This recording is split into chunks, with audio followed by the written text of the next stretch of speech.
Soyez fortifiés, soyez encouragés, que le Seigneur console vos cœurs, vous fortifie au nom de Jésus. Les vents, il y a divers vents, ne vous laissez pas voler. Alléluia. On va prendre un temps de prière. Merci Seigneur. Merci Jésus. Alléluia. Seigneur, merci pour ta grâce. Si tu peux être juste là, concentré, tu dégager ton cœur, dégager tes pensées pour ce temps. Au nom de Jésus, ne te laisse pas voler. Prends ce temps-là avec sérieux, considération. On va prendre un temps avec la parole. Essayant de, dégage ton espace, dégage ton cœur au nom de Jésus. Qu'au moins une pensée, une parole, un passage, un verset puisse trouver vraiment un peu, c'est une réponse dans ton cœur au nom de Jésus. Seigneur, merci pour ta grâce. Merci pour ce temps encore qui est préparé d'avance pour qu'on puisse vraiment partager ce temps autour de ta parole. Au nom de Jésus, vraiment, je prie que tout parasite, tout esprit contraire, toute forteresse, toute puissance des ténèbres qui tenterait de voler, de détourner la parole, de voler la semence dans les cœurs, soit renversée et chassée au nom puissant de Jésus-Christ de Nazareth. Je prie,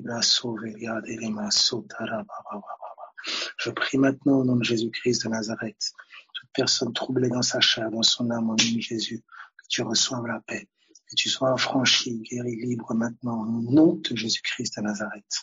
Sois fortifié là où tu es, au nom de Jésus. Sois purifié là où tu es, au nom de Jésus-Christ de Nazareth. Tu es pur, tu es fortifié, tu es libre, tu es guéri, au nom de Jésus-Christ de Nazareth. Seigneur, merci pour ton amour. Merci pour ta grâce. Merci Seigneur pour ta paix. Au nom de Jésus, que la paix puisse abonder dans les cœurs, que la paix puisse se déposer puissamment dans les cœurs. Au nom de Jésus-Christ de Nazareth. Nous prions pour une révélation puissante de ton amour. Que vraiment l'œuvre de la croix nous soit révélée avec force au nom de Jésus. Que nos yeux ne se détournent pas de ce qui a été accompli à Golgotha. La manifestation excellente et parfaite de l'amour de Dieu. Merci Seigneur pour ta grâce. Merci Seigneur. Merci. Merci Seigneur. Comptons sur ta miséricorde et ta grâce pour ces temps. Au nom de Jésus-Christ de Nazareth. Que toute personne troublée dans son âme, troublée dans sa chair, au nom de Jésus, trouve repos maintenant. Dans le nom de Jésus-Christ de Nazareth. Rosa Faramarikanta. Merci Jésus. Que ton cœur soit apaisé au nom de Jésus-Christ de Nazareth. Que tout raisonnement contraire, que toute pensée qui s'oppose à la parole de Dieu, que toute amertume, que toute rancune, que toute haine dans le nom de Jésus-Christ de Nazareth qui essaie de prendre place dans ton cœur, que toute forme de colère qui essaie de prendre place dans ton cœur maintenant sur ces paroles au nom de Jésus, que ça libère et quitte tes entrailles maintenant dans le nom de Jésus-Christ de Nazareth. Je prie que ton âme soit affranchie. Au nom de Jésus, je la proclame libre et affranchie maintenant de toute forme de colère, de toute forme de haine, de toute forme d'animosité, de rancune, d'amertume, d'addiction, de perversion, quelle qu'elle soit, dans le nom de Jésus-Christ de Nazareth. Que toute entité spirituelle qui oppresse ta vie, qui oppresse ton âme maintenant, qui oppresse même ta chair, dans le nom de Jésus-Christ de Nazareth, qu'elle soit chassée maintenant dans le nom de Jésus. Tu es libre en Christ. Alléluia, tu es libre en Christ. Ta foi est ton trésor. Ta foi est ton trésor. Seigneur, merci pour ta grâce. Merci pour ta main qui se dépose sur chaque âme, chaque tête, chaque personne dans le nom de Jésus-Christ de Nazareth, présente là et absente dans le nom de Jésus. Seigneur, vraiment, que ta main puisse se déployer, que ta main puisse se déployer, que tous les sujets de prière dans les cœurs trouvent réponse dans ta parole, trouvent réponse en toi. Dans le nom puissant de Jésus-Christ de Nazareth, que toutes les pensées qui s'élèvent en compassion pour un état, pour une personne ou qui que ce soit, que ces pensées trouvent réponse en toi, dans le nom puissant de Jésus-Christ de Nazareth. Seigneur, merci profondément pour ta grâce au nom de Jésus. Soyez fortifiés, soyez encouragés là où vous êtes. Au nom de Jésus, ne vous laissez pas voler. Gardez vos cœurs dans la parole de Dieu, gardez vos cœurs concentrés. La réalité à laquelle vous appartenez, c'est la réalité de la parole. La réalité à laquelle vous appartenez, c'est la réalité de la parole. Vous êtes des fils du royaume, vous êtes des filles du royaume. Vous êtes d'en haut, vous n'êtes pas de ce monde, nous ne sommes pas de ce monde. Nous sommes de passage pendant notre temps ici. Voici l'école à laquelle nous sommes invités. C'est celle de l'amour, c'est celle de la foi, c'est celle de Jésus-Christ. Je prie vraiment au nom de Jésus que chacun nous puissions grandir dans l'amour, dans la confiance en Dieu. Au nom de Jésus, pendant notre séjour sur terre, pendant notre séjour ici. Ne nous laissons pas voler. Ne nous laissons pas voler. L'objectif, c'est pas les grosses voitures, c'est pas les grosses maisons, c'est pas l'argent, c'est pas les biens, c'est pas le mari, la femme, et je ne sais. Je le répète, ces choses sont bonnes. C'est pas mauvais. Mais l'excellence, c'est Jésus-Christ. Jésus-Christ, la priorité. Jésus-Christ, la priorité. C'est-à-dire l'amour de Dieu. L'amour de Dieu. Jésus est l'amour de Dieu manifesté. L'amour de Dieu. Je prie que l'amour de Dieu comble ton cœur et guérisse ton cœur, guérisse ton âme. Tant que l'amour de Dieu n'est pas révélé à ton cœur, tu chercheras cet amour-là, à gauche, à droite. Tu feras des fixettes et des obsessions sur les choses, parce que ton cœur manque d'être comblé par l'excellence de l'amour de Dieu. Nous avons besoin, c'est le remède, c'est le vaccin véritable. Seigneur, merci pour ta grâce. Alléluia. Alors, nous étions en train de toucher hier à la lumière et aux ténèbres, et on a commencé par Genèse, et progressivement, lumière et ténèbres, ça nous a amené naturellement vers l'amour, les ténèbres, la haine, hein, comme ténèbres, etc., et l'amour comme lumière, Alors, c'est l'école dans laquelle tu te trouves, c'est l'école de la vie. C'est l'école de la vie, une école qui nous enseigne à aimer, une école où l'amour de Dieu, l'amour dans nos cœurs est challengé, mis à l'épreuve dans les diverses situations, les diverses épreuves par lesquelles nous pouvons passer. Voici la cible de l'ennemi, c'est nos cœurs, c'est notre foi. L'ennemi veut nous aveugler, il veut cribler nos âmes. Voici la vraie guerre, voici le vrai combat. Le combat n'est pas contre la chair et le sang. Le combat est celui de garder nos cœurs dans l'amour de Dieu, de garder nos cœurs dans l'amour de Dieu, la confiance dans sa fidélité, sa miséricorde, son amour. Ne vous écartez pas, ne vous trompez pas de combat. Vous êtes conquis et gagnés quand la haine vous a gagné. Quand la haine vous a gagné, la perversion vous a gagné, ne laissez pas. Le combat et l'enjeu se trouvent au-dedans de chacun d'entre nous. Le combat et l'enjeu se trouvent au-dedans de chacun d'entre nous, et sans le Sauveur, c'est un combat perdu. Sans le Sauveur, c'est un combat perdu. On a besoin de lui. Est-ce qu'on m'entend clairement? Est-ce que ça va pour tout le monde? Est-ce que le son est bon? Dites-moi, s'il vous plaît, si le son est bon. Gloire à Jésus. Merci Seigneur. Ok. Alors on est ensemble, c'est ça qu'ils veulent, hein, c'est ça qu'ils veulent. Comprends quand je dis qu'ils veulent, c'est l'ennemi bien sûr. Hein. C'est ça. Il veut voler ta paix, il veut voler ta conscience de l'amour de Dieu. Il veut agresser, violer ta foi, cribler ta foi. C'est ton cœur qui est visé. Garde ton cœur dans la parole de Dieu. Regarde ton cœur dans la parole de Dieu. Abel, que veut-tu dire par la parole de Dieu? Je ne parle pas des versets. Nous le comprenons profondément maintenant. Je dis, garde ton cœur dans la parole de Dieu. Quelle parole? C'est l'évangile. Quel est cet évangile? Il est la manifestation de l'amour de Dieu. Donc je dirais, garde ton cœur dans l'amour de Dieu. Garde ton cœur dans l'amour de Dieu manifesté envers toi par l'œuvre de la croix. Garde ton cœur dans l'amour de Dieu. Abel, comment je garde mon cœur dans l'amour de Dieu? Tes oreilles. Oh, je prie que tu tendes l'oreille et que tu prêtes l'oreille aux douces paroles de Dieu. La parole qui peut sauver ton âme. Tu as besoin d'entendre ce que Dieu a fait, ce que Dieu a accompli en Christ. Tu as besoin d'entendre le je t'aime de Dieu. Tu as besoin d'entendre le je t'aime de Dieu. C'est là, premièrement, la nécessité. C'est le salut de ton âme. C'est une âme qui est sauvée par cet amour inconscient, cet amour insondable, tout ce que je sais même pas comment on pourrait le définir. Alors, je prendrai avec vous Romains. Romains chapitre 8, à partir du verset 31. En parallèle avec Romains chapitre 8, 31, nous prendrons aussi l'épître de Jean. Donc Romains 8, 31, que nous allons coupler. On va même d'ailleurs commencer là, avant d'aller entrer dans Romains 8, 31. On va d'abord entrer dans 1 Jean, au chapitre 4. 1 Jean au chapitre 4, à partir du verset 9. Je dirais même à partir du verset 7. 1 Jean 4, 7. Et nous allons commencer là. 1 Jean 4, 7. Alors c'est important. Nous n'avons pas tout ce que nous voulons.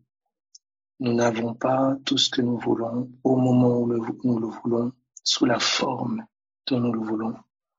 Mais par sa grâce, nous apprécions ce que nous avons. Nous apprécions ce que nous avons. De telle sorte que lorsque ce que nous avons nous est parfois retiré, nous rendons grâce pour avoir eu ce que nous avons au temps où nous l'avons eu. Parfois, vous savez, tu as là ton verre et c'est une grâce. Et puis tu restes avec le verre des années et puis au fur et à mesure, tu commences à oublier que c'est une grâce, tu penses que c'est un dû. Tu penses qu'on te doit le verre, tu penses que le verre t'est dû, tu penses que tu mérites ce verre-là.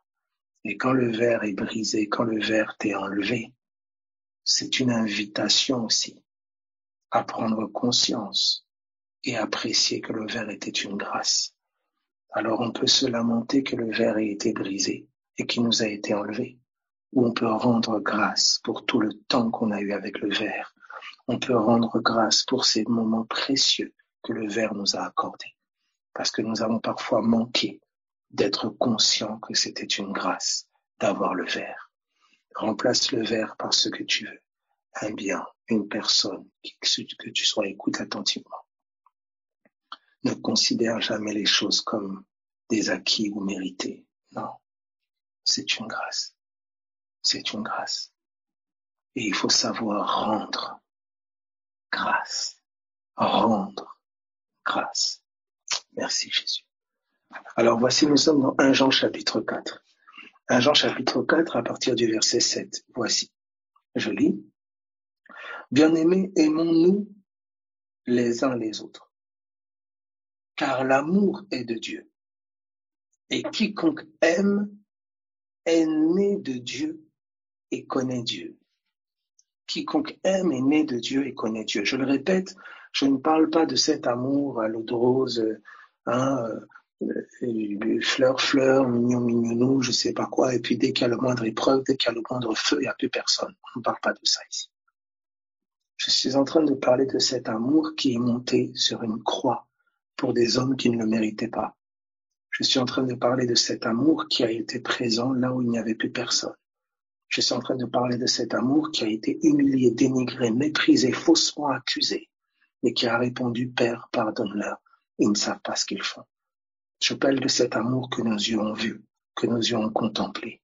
C'est une personne. Alors, s'il vous plaît, ne mettons pas dedans les amourettes ou je ne sais pas quelle sorte d'amour. Non. Nous sommes en train de parler du véritable. Du véritable. Et voici ce qu'on nous dit ici. Car l'amour est de Dieu et quiconque aime est né de Dieu et connaît Dieu. Celui qui n'aime pas, c'est intéressant, on dit, et quiconque aime est né de Dieu. Et quiconque aime est né de Dieu. Et Jean va nous dire à tous ceux qui l'ont reçu, elle leur a donné le pouvoir de devenir enfants de Dieu, lesquels sont nés. Pas de la chair et du sang, mais de la volonté de Dieu. Ils sont nés. Il en dit, quiconque aime est né de Dieu. Donc il y a une connexion étroite entre la nouvelle naissance et l'amour. Je répète, il y a une connexion étroite entre la nouvelle naissance et l'amour. On dit à tous ceux qui l'ont reçu, elle a donné le pouvoir de devenir enfant de Dieu. C'est Jean 1 à partir du verset 12, je pense. Elle a donné le pouvoir de devenir enfant de Dieu. Lesquels sont nés, non de la volonté de la chair, du sang, tout ça, et de l'homme, etc. Non, mais de la volonté de Dieu. Ils sont nés de Dieu.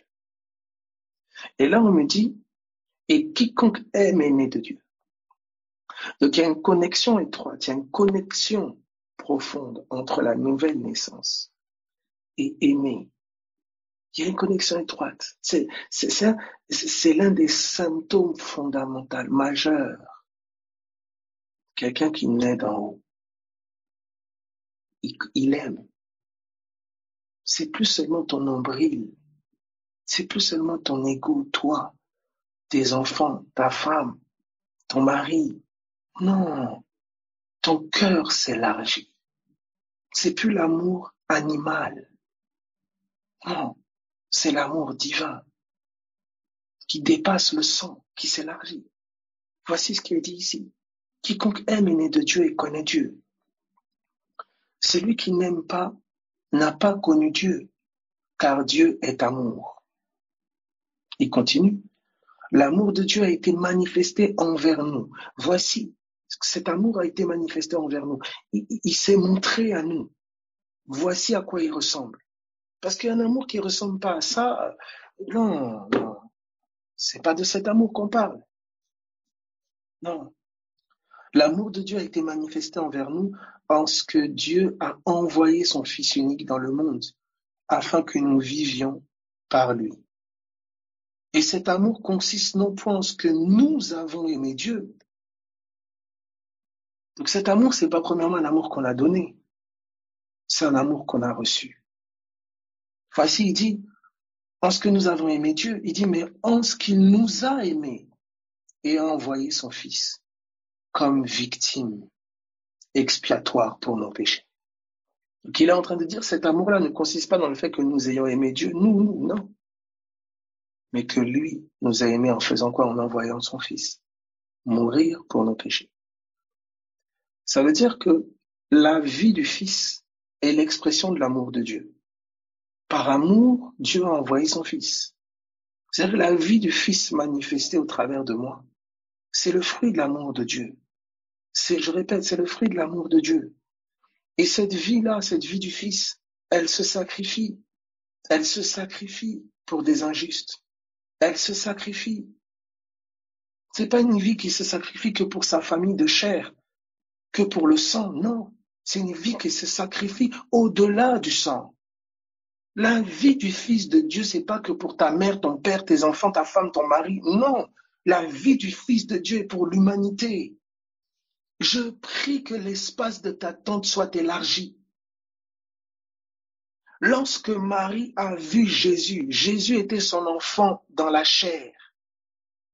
Mais elle a vu cet enfant dans la chair manifester une vie qui s'est livrée pour l'humanité entière. Une vie qui s'est livrée pour des pécheurs, des injustes, des brigands. Quelle est cette mère, ce père qui pouvait accepter, humainement, charnellement parlant, que son fils, je pense pas que Jésus avait des péchés, il était sans péché, ça devait être un enfant modèle, exemplaire. Mais soudain, voici que ce bel enfant est poussé par une force qui le pousse à se sacrifier, à livrer sa vie pour des injustes. La parole dit, sa famille pensait qu'il était devenu fou. Marc, l'évangile de Marc. Cette vie-là n'appartient et ne vit que pour Dieu. C'est l'expression de son amour. C'est pas pour toi, pour ta poche, commencer à faire, oui, moi, Seigneur, donne-moi ça, donne-moi la voiture, donne-moi la maison, donne-moi ça, donne-moi. Non, mon ami. Cette vie-là est premièrement amour.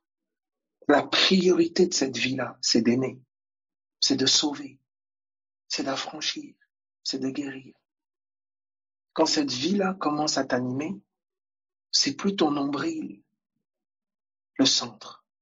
Quelque chose en toi commence à s'élever. Tu as faim de prier pour les gens. Tu as faim d'annoncer aux gens ce salut. Il y a quelque chose en toi. C'est pas premièrement toi. Voici ce qui s'est passé dans le jardin d'Éden, vous l'avez vu.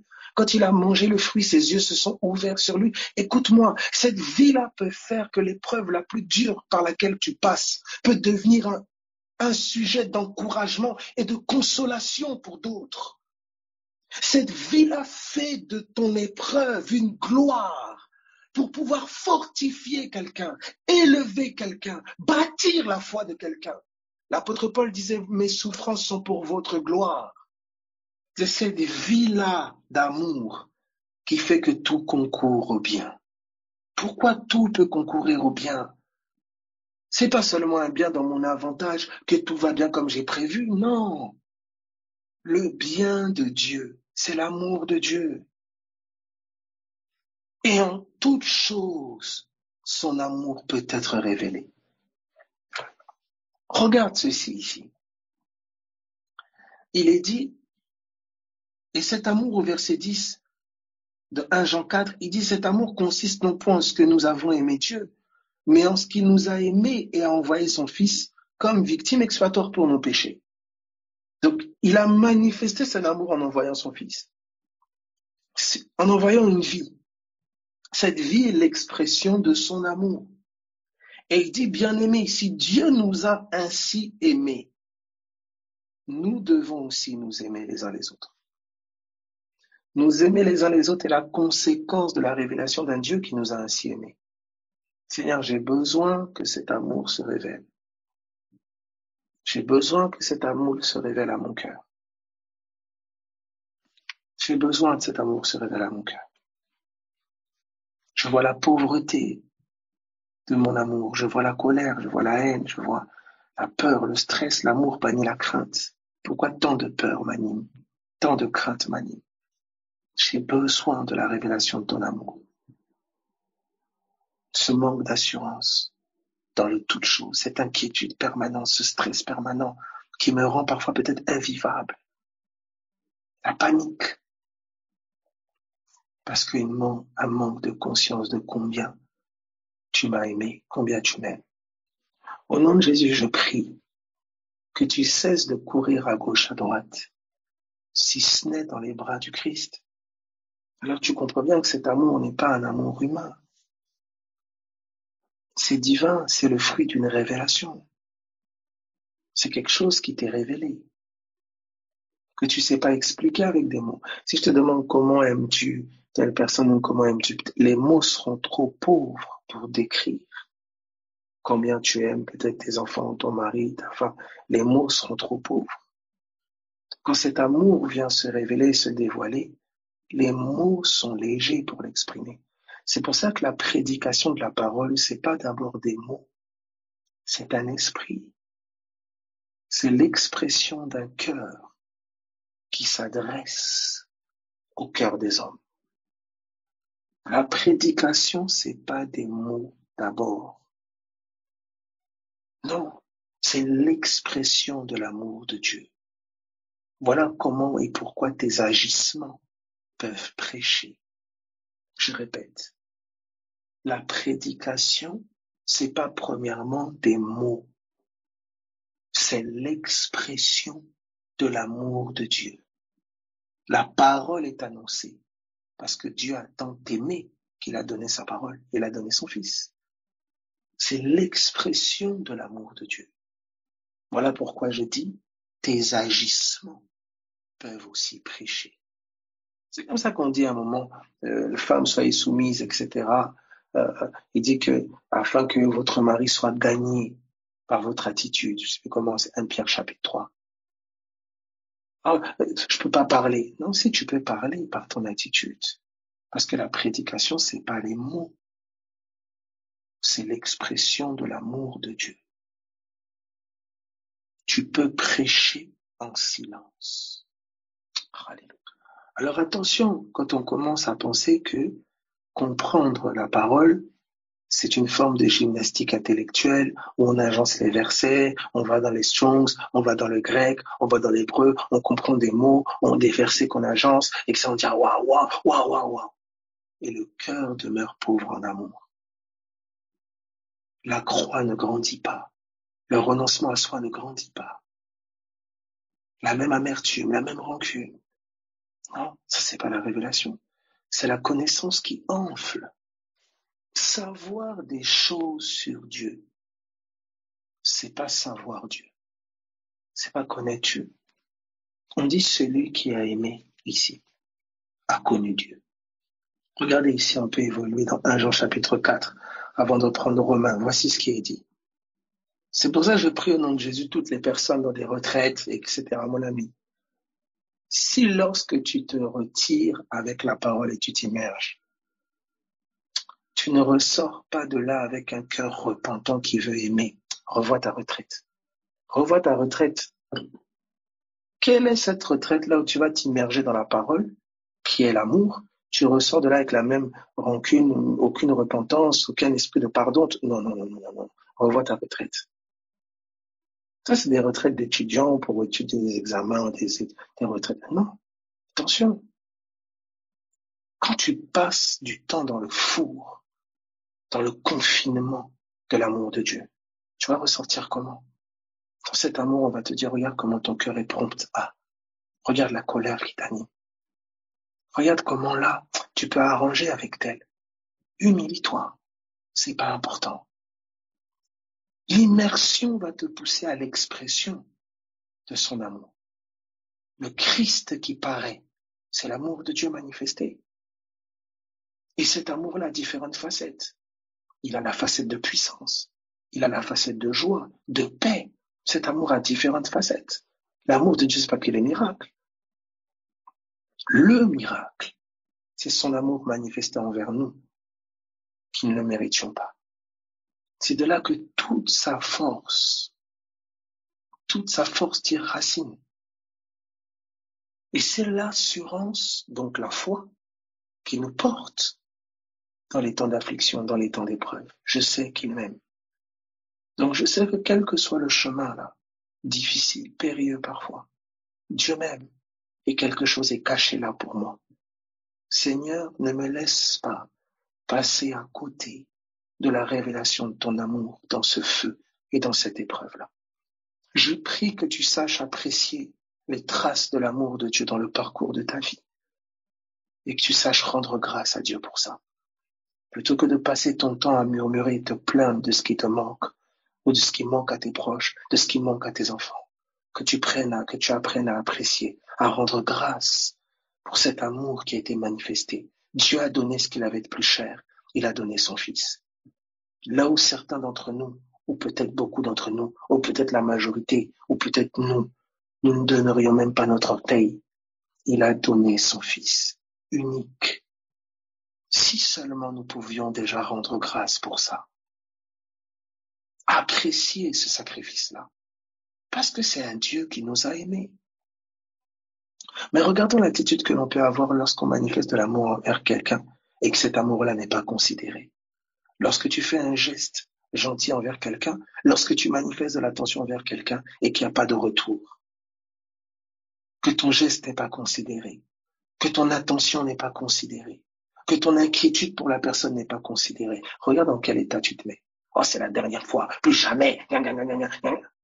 Et tu fais la même chose avec Dieu. As-tu considéré le sacrifice de son Fils? C'est son amour manifesté envers toi. Ou est-ce que tu es en train de regarder encore les maisons qui manquent, la voiture qui manque, les enfants qui manquent, l'homme qui manque, le mariage qui manque? Qu'est-ce que tu regardes? Tu rends grâce pour ce qu'il a donné de plus cher ou tu te plains pour ce que tu sembles ne pas encore avoir? Et voilà comment soudain l'ingratitude peut commencer à gouverner nos cœurs sans nous en rendre compte. Parce que nous n'avons pas vu qu'il y a 2000 ans quelqu'un qui est venu être faussement accusé, accablé, passé par l'horreur la plus grande sur le plan spirituel. Les ténèbres l'ont possédé complètement ce jour-là. Nous n'avons pas vu que ce jour-là, il y a un Dieu qui est descendu. À mon niveau, il y a un Dieu qui s'est humilié. Il a été foulé aux pieds, insulté, méprisé. Tu as déjà vécu le mépris, oui. Tu as déjà vécu l'humiliation, oui. Mais pas à son niveau, je te le garantis. Et si toi, avec le caractère que tu as, la méchanceté dont tu peux faire preuve parfois dans ton cœur, tu as subi des injustices. Alors lui qui était pur, saint, l'amour même fait chair, il a subi ces injustices.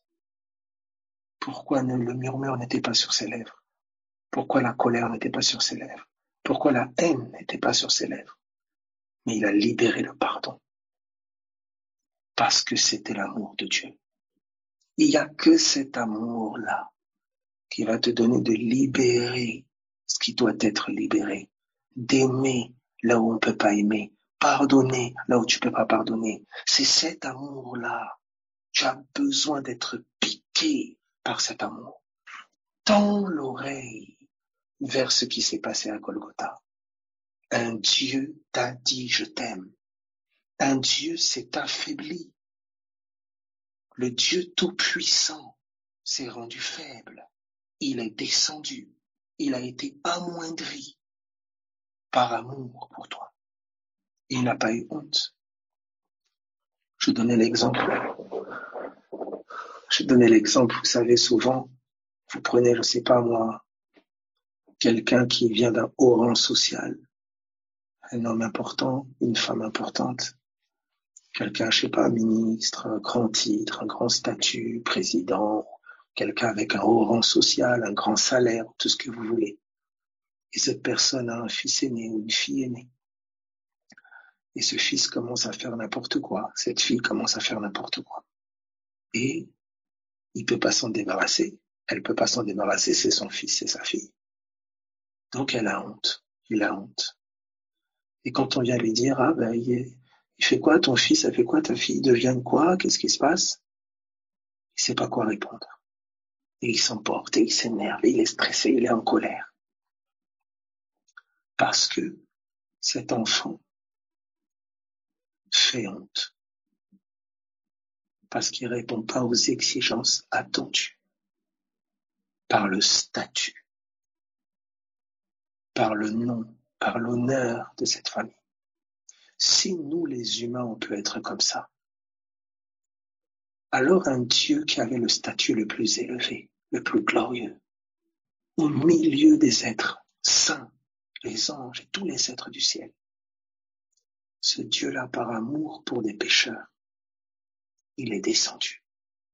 Exactement comme toi, parfois par amour pour ton enfant, tu es descendu. Par amour pour ta femme, tu es descendu. Par amour pour ton mari, tu es descendu. Tu as essuyé parfois des humiliations. Tu as essuyé parfois la honte, le mépris dans le regard des gens, parce que tu es descendu. Tu es descendu. Combien ne supportent pas de descendre? Mais Dieu est descendu. Et il n'a pas eu honte de toi. C'est de cet amour-là dont on parle. Plus que ne pas avoir honte de toi, il a été fier de toi. C'est avec fierté qu'il n'a pas honte de dire tu es sa fille, tu es son fils. Tu méritais rien. Qu'est-ce que tu as fait pour répondre aux exigences de Dieu? Ouvrir parfois même ta Bible, c'est compliqué. Prier, c'est compliqué. Regarde ton comportement, ton attitude. Mais ce Dieu s'est positionné devant les anges, devant l'accusateur de nos frères, devant les êtres les plus glorieux de sa cour. Il a dit, c'est mon fils, c'est ma fille. Par Jésus-Christ, il t'a donné un rang, il t'a donné une dignité. C'est ce Dieu-là qu'on a vu avec le fils prodigue, qui est rentré à la maison après avoir dilapidé ses biens avec les prostituées, après avoir fait n'importe quoi, qui rentre à la maison dans l'humiliation la plus totale, dans la honte. Le nom du père ayant été sali, parce que son fils avait dilapidé ses biens avec les prostituées. Sans doute on veut dire au père, on a vu ton fils dans un bar, on a vu ton fils avec les prostituées, on a vu ton fils, et le cœur du père saignait. Mais lorsque son fils est rentré à la maison, la joie d'un père retrouvant son fils n'a même pas regardé au statut de son fils, à ce qu'il avait fait, pas fait. Il n'était pas là. Changez-lui ses vêtements. Tuez-le Organisez-lui une fête. La joie que le fils entre à la maison était plus grande que tout ce qu'il avait fait ou tout ce qu'il n'avait pas fait. L'amour de Dieu pour toi est plus grand que tes fautes, que tes erreurs ou que tes réussites. Ce n'est pas ça qu'il regarde. Il t'aime pour qui tu es en lui. Et c'est la grâce que nous avons trouvée en Jésus-Christ. S'il te plaît, ne détourne pas tes yeux et ton cœur de cet amour-là. Ne perds pas ton temps. Ne te gaspille pas. Ne te laisse pas voler. Donne-lui sa place sur le trône de ton cœur. Donne-lui sa place sur le trône de ta vie. C'est lui qui en est digne. Pas cet argent, pas cette maison, pas cet homme, pas cette femme, pas ce titre, pas ce pasteur, pas ce groupe. Non, c'est lui qui en est digne. Alors si lui peut prendre toute la place, lui peut commencer à se répandre autour de toi. Lui peut commencer à aimer au travers de toi. Celui qui n'aime pas, celui qui dit aimer Dieu qui ne voit pas, s'il n'aime pas son frère qu'il voit, c'est un menteur. Donc là où je me dis passionné et aimant Dieu de tout mon cœur, il y a une réalité où cela se voit avec mes frères, avec le corps, avec les hommes. Voici ce qui est dit ici dans Jean 4. Ça continue à partir du verset 12. Il dit, personne n'a jamais vu Dieu. Personne n'a jamais vu Dieu. Si nous nous aimons les uns les autres, Dieu demeure en nous et son amour est parfait en nous. Vous vous souvenez, personne n'a jamais vu Dieu. Et pourtant, Dieu a dit à Moïse, aucun homme ne peut me voir et vivre. Aucun homme ne peut me voir et vivre. Et là, il dit, personne n'a jamais vu Dieu. Cependant, si nous nous aimons les uns les autres, Dieu demeure en nous. Donc Dieu est rendu visible. C'est pour ça que c'est à la croix qu'on a vu Dieu. Parce que l'amour a été manifesté dans sa perfection. Nous l'avons vu. Nous l'avons vu. Et c'est fou parce que cet amour-là a engendré la mort. C'est un amour qui se sacrifie. L'amour véritable se sacrifie. L'amour véritable renonce à lui. Et nous l'avons vu. Nous l'avons vu. Voici ce qui est dit. Et son amour est parfait en nous. Nous connaissons que nous demeurons en lui et qu'il demeure en nous en ce qu'il nous a donné son esprit. Et nous avons vu et nous attestons que le Père a envoyé le Fils comme sauveur du monde. Celui qui confessera que Jésus est le Fils de Dieu, Dieu demeure en lui et lui en Dieu. Vous avez vu comment il fait le lien? Si nous nous aimons les uns les autres, Dieu demeure en nous et son amour est parfait en nous. Et après il dit, celui qui confessera que Jésus est le Fils de Dieu, Dieu demeure en lui. Donc la confession de la Seigneurie de Jésus est liée à l'amour de Dieu. Je reprends. Il dit au verset 12, Dieu demeure en nous. Il dit, si nous nous aimons les uns les autres, Dieu demeure en nous. Si nous nous aimons les uns les autres, Dieu demeure en nous. Mais au verset 15, il dit, celui qui confessera que Jésus est le Fils de Dieu, Dieu demeure en lui. Celui qui confesse que Jésus est le Fils de Dieu, Dieu demeure en lui. Donc la confession que Jésus est le Fils de Dieu est liée aussi à l'amour de Dieu. La confession que Jésus est le Fils de Dieu, c'est pas seulement dire sur nos lèvres Jésus est le Fils de Dieu. Non. On a vu ensemble confession, homologéo, mêmes paroles. C'est les mêmes paroles que Jésus. Les mêmes paroles que Jésus. Ma bouche devient la bouche de Jésus. Or, si c'est de l'abondance du cœur que la bouche parle, mais oui, c'est un cœur qui a vu l'amour de Dieu, qui a vu l'œuvre de la croix, qui peut confesser la Seigneurie de Jésus. C'est cela ici, c'est lié. C'est lié. Lorsque l'amour divin anime un cœur, la confession est spontanée et naturelle. Je répète, lorsque l'amour divin anime un cœur, la confession est spontanée et naturelle. Regardez ce qui est dit ici. Je reprends le verset 12 et verset 15. Je dis au verset 12, personne n'a jamais vu Dieu. Si nous nous aimons les uns les autres, si nous nous aimons les uns les autres, Dieu demeure en nous Si nous nous aimons, Dieu demeure en nous. Si l'amour divin est là en toi, Dieu demeure en toi. Maintenant, verset 15, il dit, celui qui confessera que Jésus est le Fils de Dieu, Dieu demeure en lui. Celui qui confessera que Jésus est le Fils de Dieu, Dieu demeure en lui. Donc juste au verset 12, il dit, si nous nous aimons, Dieu demeure en nous. Mais après, il dit, celui qui confessera que Jésus est le Fils de Dieu, Dieu demeure en lui. Donc je fais le lien entre la confession que Jésus est le Fils de Dieu et l'amour. C'est lié. Quand il pose la question, Pierre, m'aimes-tu? Il dit, Pierre, oui, il dit, paie mes brebis. C'est lié. L'attitude avec les brebis, le cœur pour les hommes, le cœur pour le corps de Christ, le cœur pour le saint, est reflet direct de l'amour divin. C'est direct. Oui. C'est pour ça que je dis, la prédication, c'est pas seulement des mots. Non, les mots sont une forme. La parole qui habite un homme, c'est l'amour divin qui habite cet homme. C'est pas des mots, c'est pas des versets. Et je dis, c'est pas un amour animal. L'amour animal ne regarde qu'à son sang. Mon mari, ma femme, mes enfants, mon sang. C'est l'amour animal. Même un chien fait ça. Un chien protège sa meute, il protège son sang. C'est animal. Mais l'amour divin dépasse l'amour animal, l'amour âme. Il dépasse les limites de l'amour animal. Et c'est cet amour-là qui va témoigner au monde quelque chose. Comment se fait-il que ces personnes-là qui n'ont pas le même sang, qui ne se connaissent pas, mais cette passion, cette même passion, ce même cœur les anime.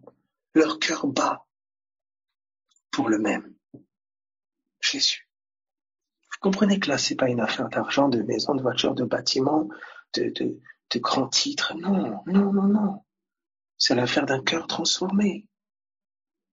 C'est l'affaire d'un cœur transformé. C'est l'affaire d'un cœur qui a rencontré quelque chose, qui a rencontré quelqu'un. Cet amour ici. Regardez la suite ici. Et c'est cet amour-là qui te presse, c'est cet amour qui te pousse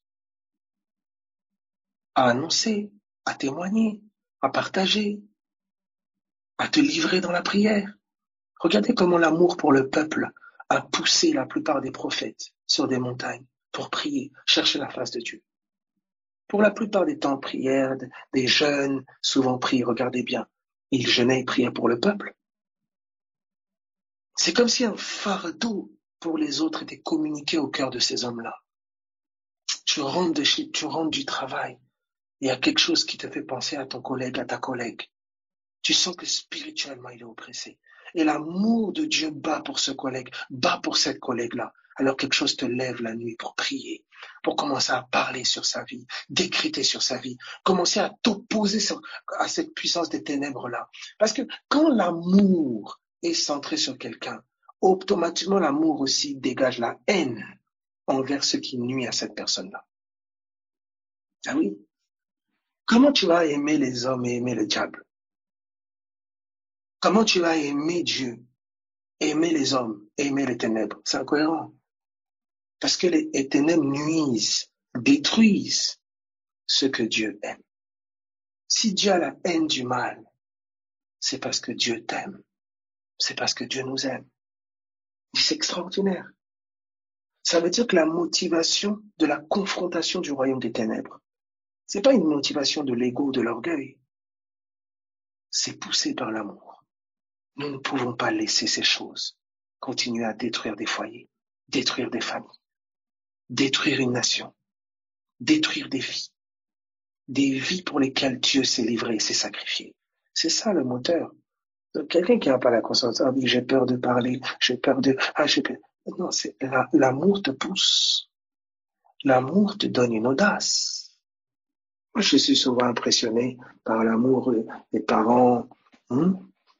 Tu vois une mère c'est terrible. C'est terrible.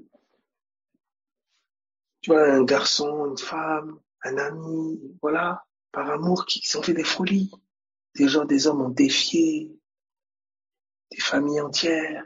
des situations pour un homme, pour une femme. Il a coupé les ponts, elle a coupé les ponts avec tout le monde. Elle s'est mis à dos des choses. Elle s'est endettée. Il s'est endetté par amour. La question, c'est qui aime Dieu? Qui peut répondre à l'amour de Dieu?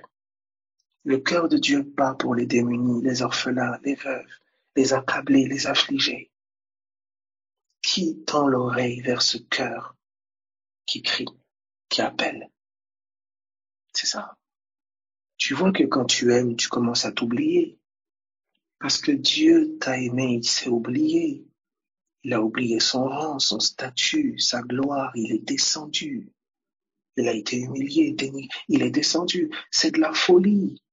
Mais cette folie est compréhensible dans l'amour. L'amour porte la folie de Dieu. C'est de cette folie-là dont Corinthiens parle. C'est de cette faiblesse. C'est pas une folie de révélation parce que j'ai compris des choses, alors je suis fou aux yeux des hommes parce que j'ai compris des trucs ultra spirituels, donc je suis devenu fou aux yeux des hommes. Non, c'est pas ça, c'est pas ça. Voilà comment les gens nourrissent leur ego, leur orgueil. Tu te penses au-dessus parce que tu as compris des choses et t'es vu comme une folle parce que tu as compris des trucs trop poussés. Arrête, mon ami, redescends. C'est pas de ça qu'on parle. Mais non. La folie dont on parle là, c'est la folie poussée par l'amour. Cet amour incompréhensible que Paul va décrire. On va continuer à regarder ici.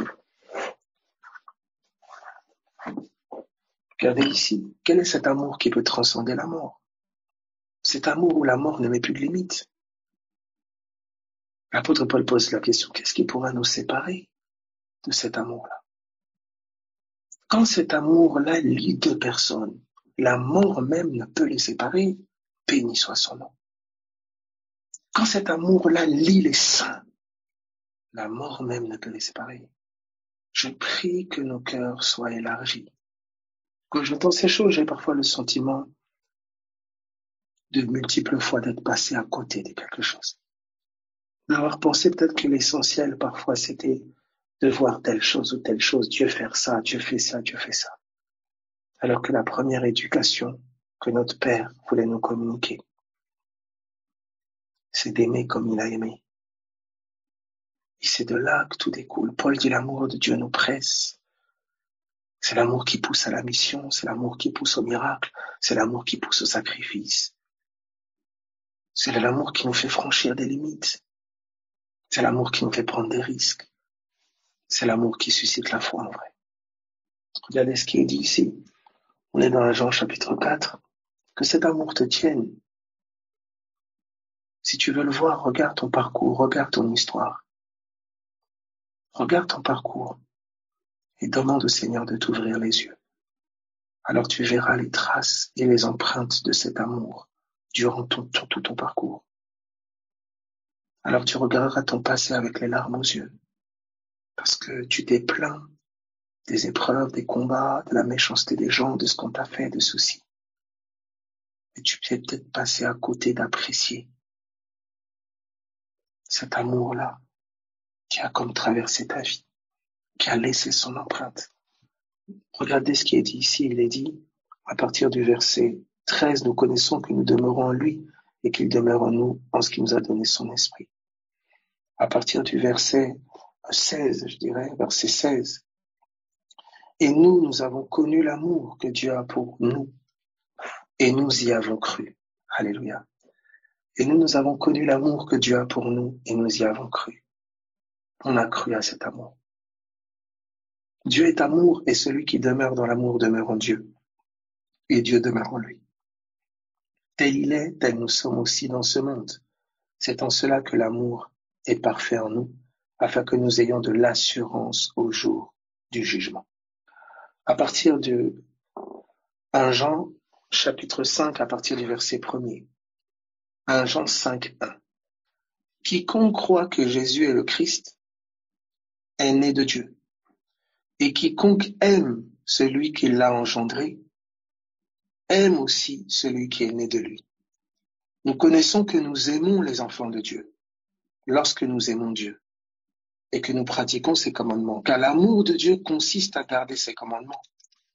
Et ces commandements ne sont pas pénibles. Voilà une définition.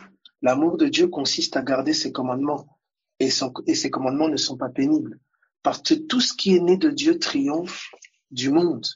Et la victoire qui triomphe du monde, c'est notre foi. Tout ce qui est né de Dieu triomphe du monde. Et la victoire qui triomphe du monde, c'est notre foi. Qui est celui qui a triomphé du monde, sinon celui qui croit que Jésus est le Fils de Dieu? C'est lui, Jésus-Christ, qui est venu avec de l'eau, etc., etc. Alors prenons ensemble dans Romains, je disais tout à l'heure, Romains chapitre 8, à partir du verset 37. Je dirais même plus haut, je pense, à partir du verset 31. Je pense que j'ai donné 31. Romains 8, 31, effectivement. Je lis. Que dirons-nous donc à l'égard de ces choses? Si Dieu est pour nous, qui sera contre nous? Lui qui n'a point épargné son propre Fils, mais qui l'a livré pour nous tous. Comment ne nous donnera-t-il pas aussi toutes choses avec lui? Qui accusera les élus de Dieu? C'est Dieu qui justifie. Qui les condamnera? Christ est mort, bien plus il est ressuscité. Il est à la droite de Dieu, il intercède pour nous. Qui nous séparera de l'amour de Christ? Serait-ce la tribulation ou l'angoisse, la persécution, la faim, la nudité, le péril, l'épée? Selon qu'il est écrit, c'est à cause de toi qu'on nous met à mort tous les jours, qu'on nous regarde comme des brebis destinées à la boucherie. C'est à cause de toi, par amour pour toi, voici, l'ennemi accable, il s'acharne. Mais qu'est-ce qui nous séparera de l'amour de Christ? Les tribulations, les angoisses, les persécutions, la faim, la nudité, le péril, l'épée, rien de tout ça. Dit verset 37, mais dans toutes ces choses, nous sommes plus que vainqueurs par celui qui nous a aimés. Et vous vous souvenez qu'on nous parle de cette victoire-là dans Jean chapitre 5, on dit ce qui est né de Dieu triomphe du monde. Et ce qui triomphe du monde, c'est notre foi. Donc nous sommes plus que vainqueurs par celui qui nous a aimés, parce que son amour suscite en nous la foi. Son amour suscite en nous la confiance en lui. Son amour suscite en nous la confiance en lui. Même lorsqu'on ne comprend pas tout, on sait une chose. Dieu m'a aimé. Dieu m'aime. Je sais que je peux te faire confiance. Car j'ai l'assurance que ni la mort, ni la vie, ni les anges, ni les dominations, ni les choses présentes, ni les choses à venir, ni les puissances. Donc j'ai l'assurance. Il dit, mais en toutes ces choses, nous sommes plus que vainqueurs par celui qui nous a aimés. Car j'ai l'assurance. En fait, j'ai la foi. Quelle assurance?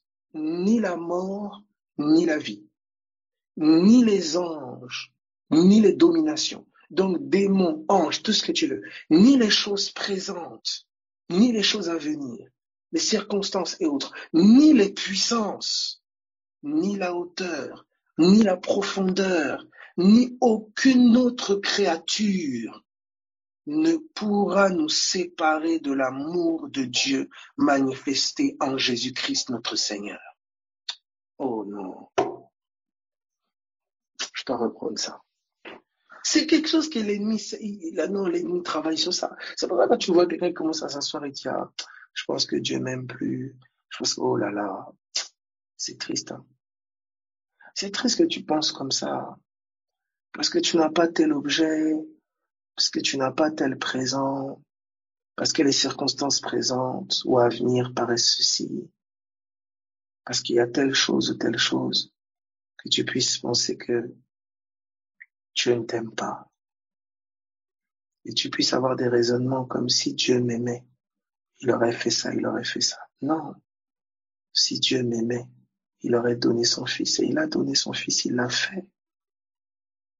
Dieu t'a aimé.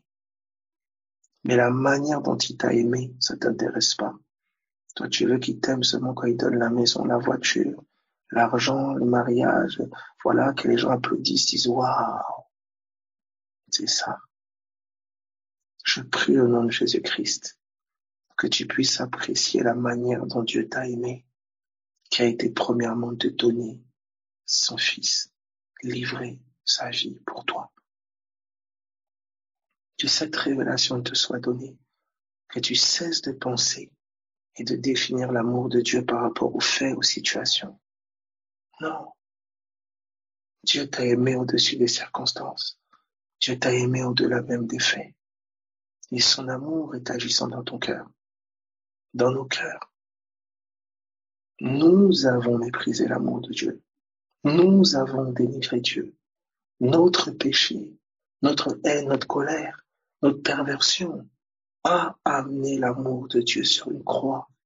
Nos fautes lui ont craché dessus, l'ont méprisé, l'ont fouetté. Mais par amour, il a accepté pour nous amener à son cœur, nous amener à lui. Et c'est pas avec des cœurs repentants que nous regardons la méchanceté, le mépris dont nous avons fait preuve. C'est pas avec des cœurs repentants. C'est encore des cœurs qui se plaignent, qui murmurent et qui exigent comme s'ils méritaient. Au lieu de se plier devant la miséricorde de Dieu et dire Seigneur, pardonne-moi. Pas seulement pour mes fautes, mes erreurs, mais j'ai méprisé ta grâce. J'ai méprisé la manière dont tu m'as aimé. En fait, on se comporte souvent comme des enfants gâtés. Alléluia. Alors regardez ce qui est dit ici. Il dit, il reprend et dit ceci, mais dans toutes ces choses, nous sommes plus que vainqueurs. Quelles toutes ces choses? Il dit, verset 35, qui nous séparera de l'amour de Christ?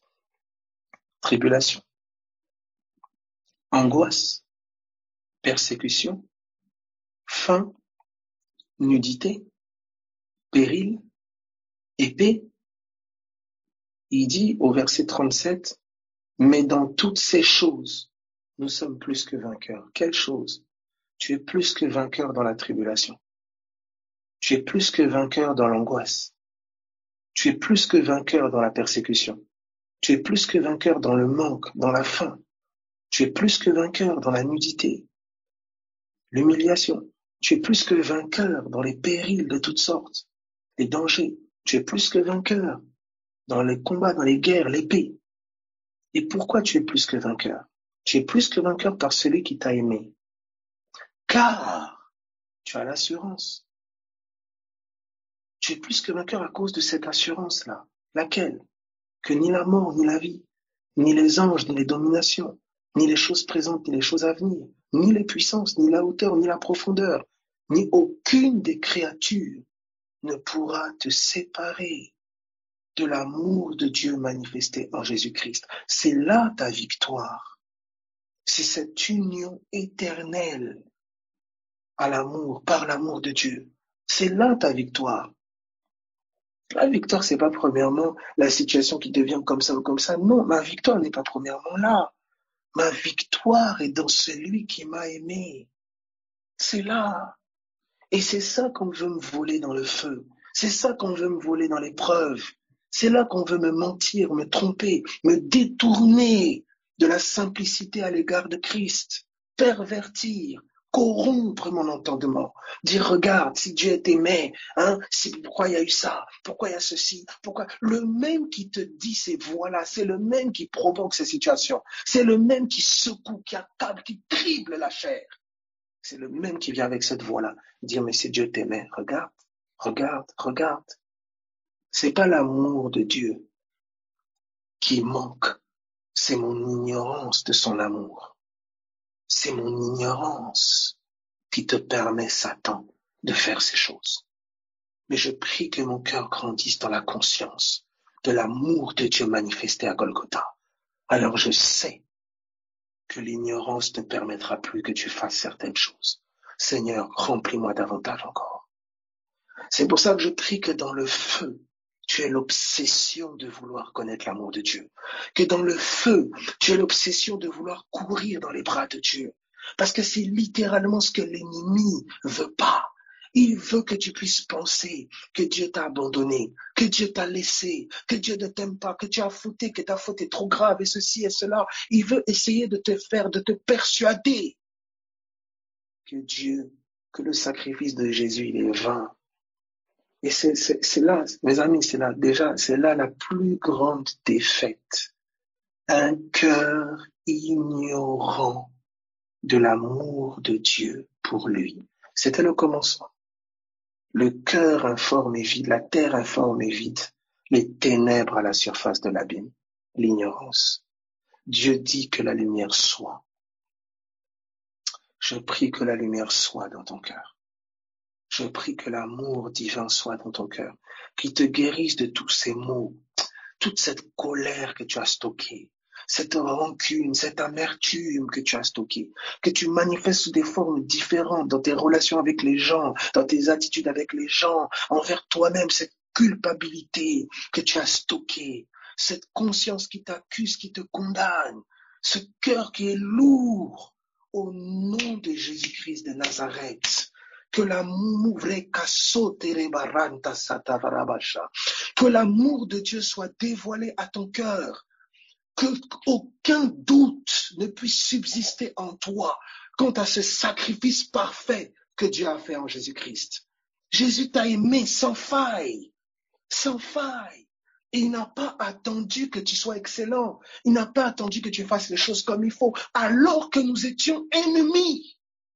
Dieu a manifesté son amour envers nous. Il n'a pas attendu que tu sois quelqu'un de bien. Et ça commence d'abord là. Si cet amour-là n'est pas révélé, vous ne pouvez pas demander à quelqu'un, oh, suis Dieu, marche avec Dieu, sacrifie-toi, fais ça, fais ça. Non. La croix est une évidence pour l'homme qui se sait aimer. Je dis la croix est une évidence pour l'homme qui se sait aimer. Quand Jésus dit que celui qui veut me suivre se charge de sa croix, celui qui veut suivre est celui qui se sait aimer. Celui qui se sait aimer veut à son tour suivre. Il ne voit pas la mort, il voit l'amour de son Dieu. Mais quand cet amour-là n'est pas visible, je ne le vois pas, mais c'est la mort que je vois, c'est l'épreuve. Ah oui, si je fais ça, Dieu, je vais être persécuté, je vais être ceci. Non, le cœur qui se sait aimer ne pense pas comme ça.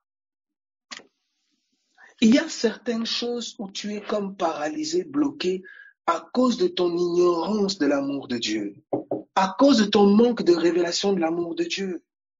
Il y a des choses de l'ordre de la volonté de Dieu qui semblent ne pas être claires, parce que c'est l'amour divin qui révèle sa volonté à un certain stade. Je répète, c'est l'amour divin qui révèle sa volonté à un certain stade. Ah ben, cet amour-là, où est-ce que je le regarde? À la croix. À la croix. Regarde Jésus. Pense à Jésus. Regarde Jésus. Abel, je regarde Jésus pour voir quoi? Tu sais, quand tu dis à quelqu'un, regarde là-bas. Mais je regarde quoi? Qu'est-ce que je suis censé voir? Regarde. Si je te dis, mais regarde. Regarde attentivement.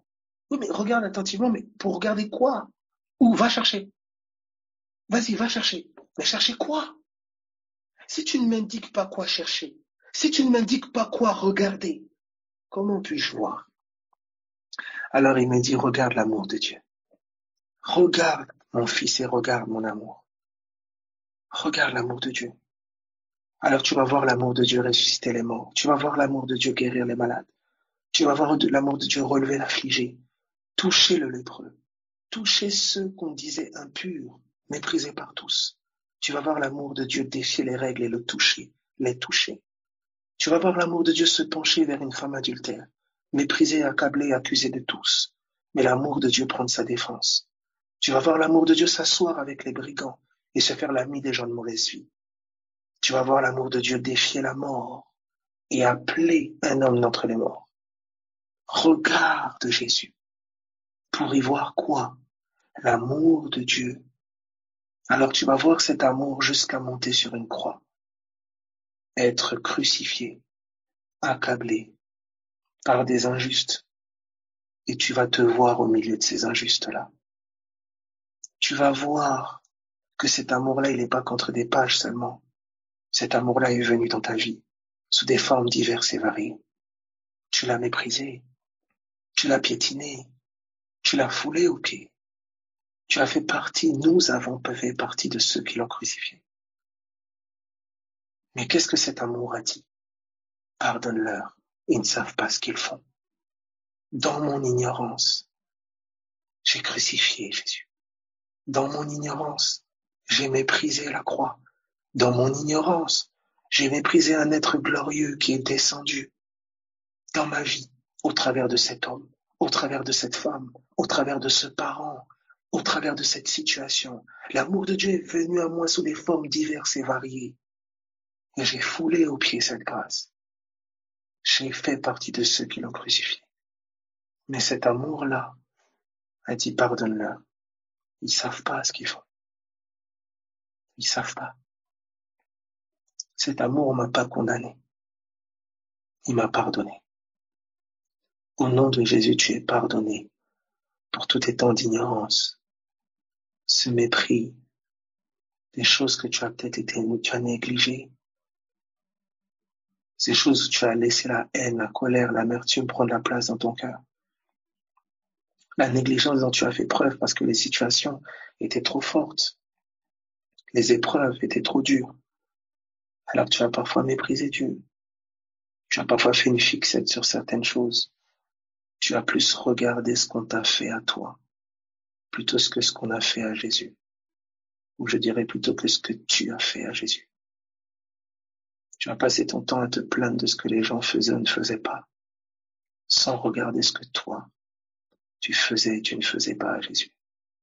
Mais pourtant, l'amour de Dieu a dit pardonne-la, pardonne-lui. C'est là que nous sommes invités à regarder. C'est là que nous sommes invités à regarder. Et lorsque nous regardons cet amour, on dit il est l'auteur de la foi. L'assurance et la confiance deviennent une évidence. C'est une évidence. Seigneur, donne-moi d'entendre. Donne-moi d'entendre. C'est là. Alors il est là le point un peu basique, absolument fondamental. C'est qu'on a, par ignorance, on a fait preuve de méchanceté. Par ignorance, on avait les yeux sur notre nombril, sur notre situation, sur notre douleur. Mais on n'a pas vu la douleur affligée à Dieu. On s'est plaint de notre solitude. Mais on n'a pas vu la solitude du Saint-Esprit dans nos maisons. On s'est plaint parce qu'on s'est trouvé pas considéré par notre mari, par notre femme, par nos enfants. On s'est dit, voilà, victime de ça, c'est injuste que je vis, c'est injuste qu'on m'a dit, ce qu'on m'a fait, ce qu'on m'a ceci.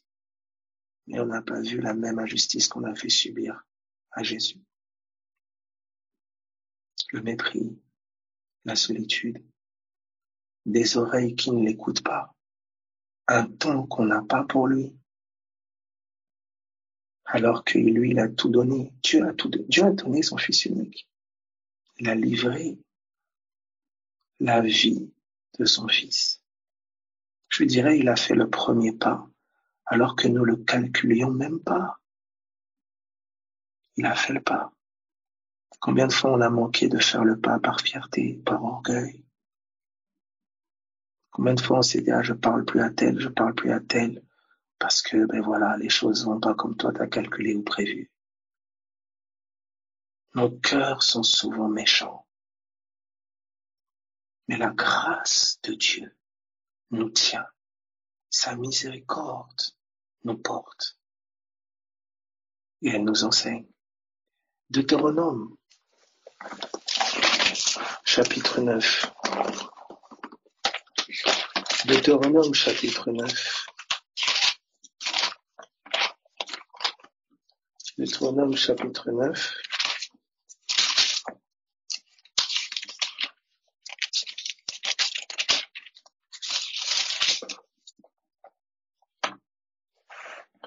Deutéronome, chapitre 9, à partir du verset 1er. Est-ce que tout le monde m'attend? Est-ce que ça va pour tout le monde? Est-ce que ça va pour tout le monde? Alléluia. Alors, il y a deux faces, bien sûr. Il y a la face d'une pièce où on va avoir des gens qui vont dire Seigneur, je t'aime de tout mon cœur, qui pourraient être seuls avec Dieu sur une grotte, dans une grotte, Amen, et qui n'ont aucune notion de sacrifice pour le corps, pour les hommes, aucune. Et vous avez de l'autre côté des hommes qui seraient prêts à livrer tout pour des hommes qui sont dans plein de choses, plein d'activités, plein de choses pour aider tout le monde, tu vois, mais qui n'ont pas de temps avec Dieu. Et c'est comme les deux faces d'une même pièce. C'est que ton amour pour Dieu, premièrement, engendre forcément un amour pour les hommes.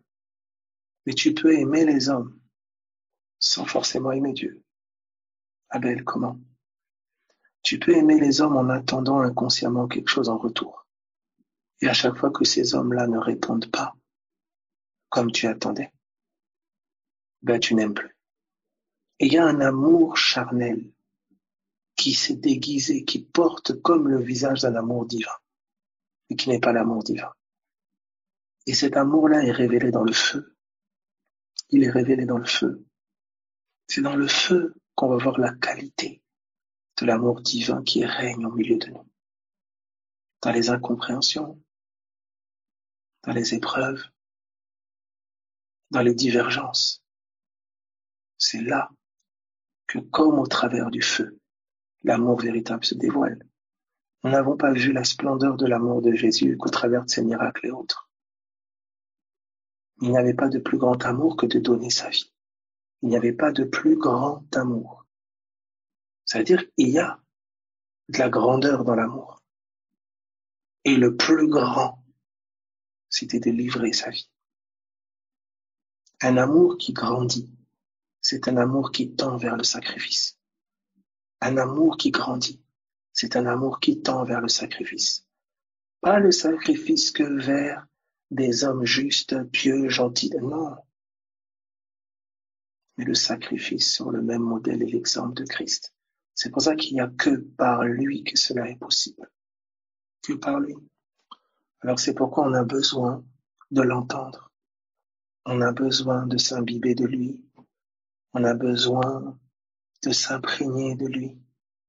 Et que lui soit lui en nous. Et que lui soit lui en nous. Mais sans lui, méprisant ce qu'il a fait, méprisant, déconsidérant son amour à lui. C'est terrible de voir la considération que tu veux que l'on te donne, là où tu déconsidères profondément Jésus. Un Jésus dans lequel on a cru.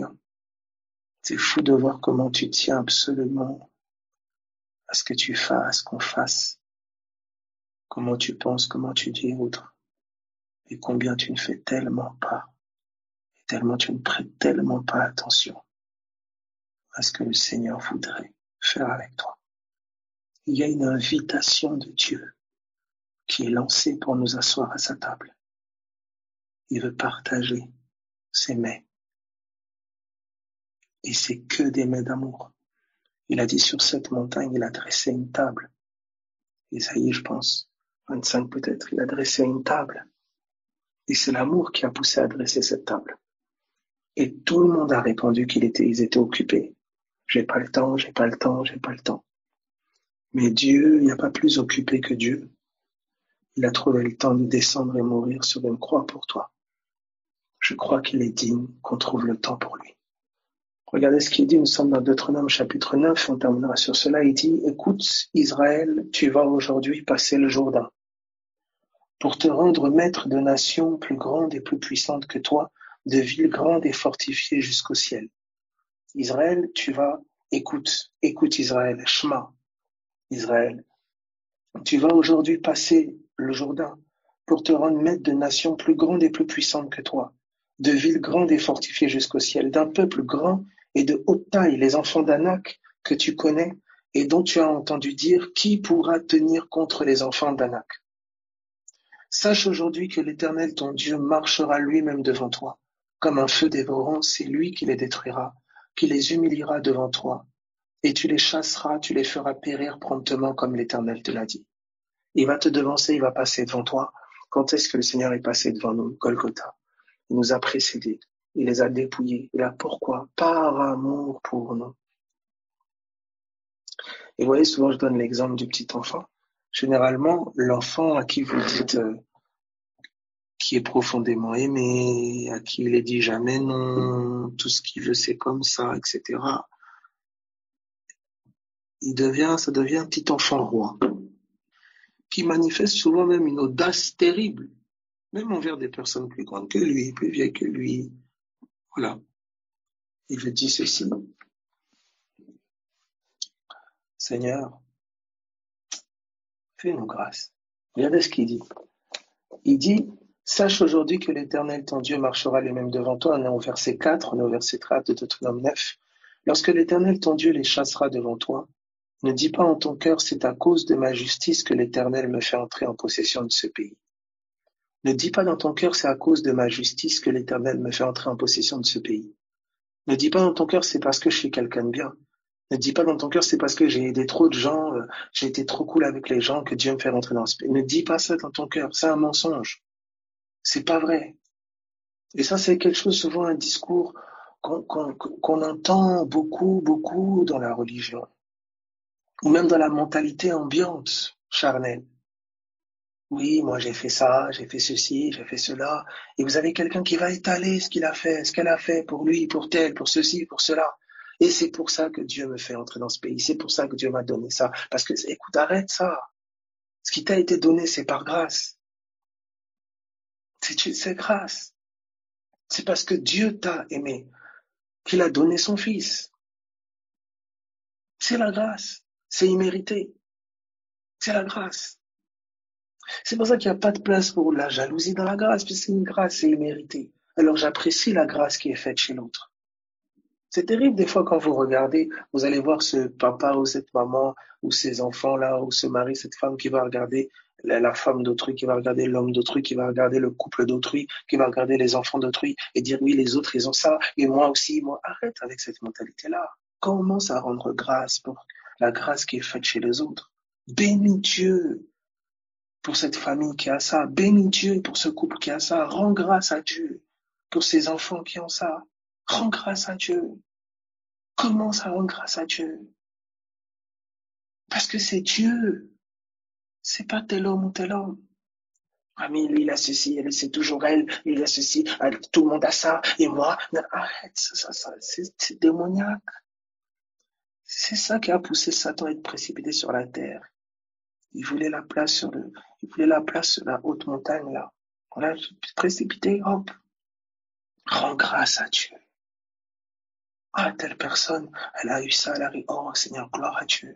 Que son cœur s'attache à Dieu. Alléluia. Rends grâce à Dieu. Impose-toi ça, de rendre grâce à Dieu. Regardez ce qui est dit ici. Il continue, il dit ceci.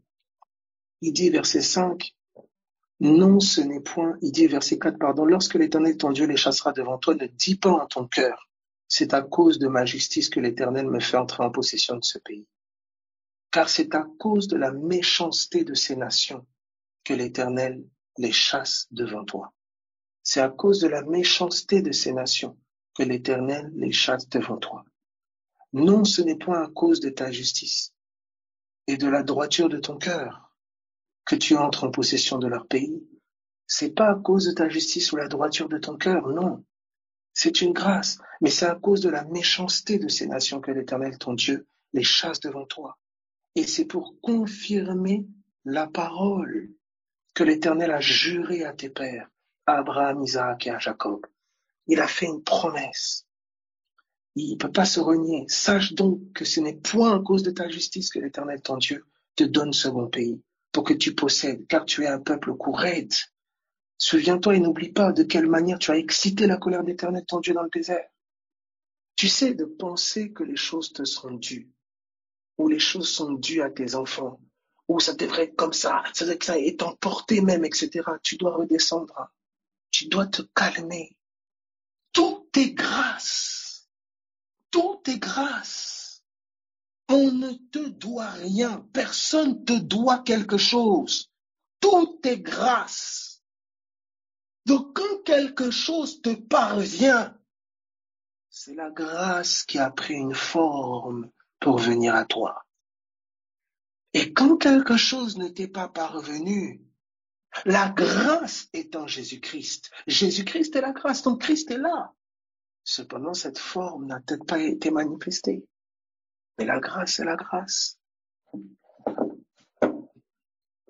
Et vous savez, il n'y a pas parfois, il n'y a pas meilleur terrain que quand les choses nous sont enlevées ou quand nous passons dans les déserts pour contempler l'état de nos cœurs, l'ingratitude de nos cœurs, la méchanceté de nos cœurs. C'est ça qu'il dit, tu as excité la colère de Dieu dans le désert, par ta méchanceté. Regarde, quand les gens n'allaient pas dans ton sens, quand les gens ne confirment pas, quand les gens te calomnient, quand les gens te critiquent, quand tu as incompris, quand les gens ne donnent pas en retour ce que tu attendais, quand les gens ne semblent pas t'aimer, semblent pas t'aimer comme tu les as aimés, quand les choses ne vont pas pour tes enfants comme tu l'avais prévu et calculé, quand les choses ne vont pas dans ton foyer comme tu l'avais prévu et calculé, regarde la méchanceté, regarde l'état de ton cœur, cette pauvreté.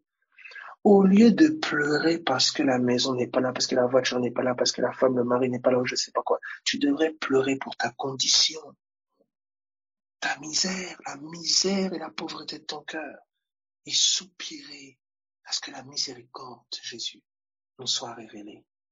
Voilà le vrai trésor auquel tu devrais soupirer. Tout est grâce, ça veut dire rien n'est mérité. Il n'y a rien qui est mérité. Alors pourquoi c'est ainsi là, pourquoi c'est ainsi là-bas, pourquoi on ne sait pas.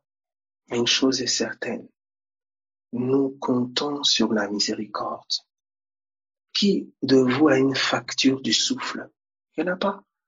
À part si demain tu as à l'hôpital, tu as des problèmes respiratoires, tu commences à payer la machine qui te fait respirer. C'est les hommes qui vont mettre un prix dessus, ben voilà. Mais le souffle que tu as reçu à la naissance, tu payes pas. Il y a tellement de choses, ces cellules qui circulent en nous, tous ces mécanismes en nous, c'est grâce. Et c'est l'homme qui met des prix sur ce qui est une grâce. C'est l'homme qui fixe des prix. Il met un prix sur le sol, il met un prix sur telle chose, il met un prix sur ce qui est grâce. Mais que le monde ne te trompe pas. C'est pas parce que le monde met un prix que tu dois penser que c'est mérité. Toi, tu n'es pas ignorant. Et tu dois savoir que c'est grâce. Ton mari est présent. Cette femme est présente. Ses enfants sont là. Ton âme, ses amis sont là. Cette aide qu'on est venu te donner. Cette présence par ce frère, cette sœur, ces gens qui ont prié pour toi. Ces personnes qui t'ont considéré. Ces personnes qui sont venues vers toi. Ces choses que tu as pu obtenir. Quelle que soit la forme. C'est la grâce qui est parvenue à toi. C'est pas un dû. Cette personne peut partir demain. Cette chose peut changer demain. Tout peut basculer demain. C'est pour ça que qu'est-ce que nous avons d'autre si ce n'est sa miséricorde et l'assurance de cette œuvre qui a été la croix? Quelle autre assurance? Et les afflictions doivent nous inviter à revenir sur nos genoux. Parce que la vie nous rend horriblement orgueilleux, hautain, insuffisant, méprisant quant aux grâces divines. Alors est-ce que c'est Dieu qui provoque ces épreuves? Non, je ne le crois pas. Mais le cœur orgueilleux, lorsqu'il se tourne vers Dieu, au milieu de l'épreuve, il fléchit, il rend grâce, il s'humilie. Un cœur qui n'est pas tourné vers Dieu dans l'épreuve, il s'endurcit. Mais un cœur qui se tourne vers Dieu dans l'épreuve, il s'humilie, il descend. Donc je t'encourage profondément. N'aie pas les yeux sur ce qu'ils font, ce qu'ils ne font pas. N'aie pas les yeux sur les manques. Non, regarde à Jésus. Regarde à Jésus. Regarde à la joie du Seigneur. Regarde à la grâce divine. Là où dans la chair, tu perds et quelque chose est crucifié, dans l'esprit, quelque chose est gagné. Quelque chose est bâti. Quelque chose est construit. Regarde aux intérêts du royaume. Regarde aux intérêts de Christ.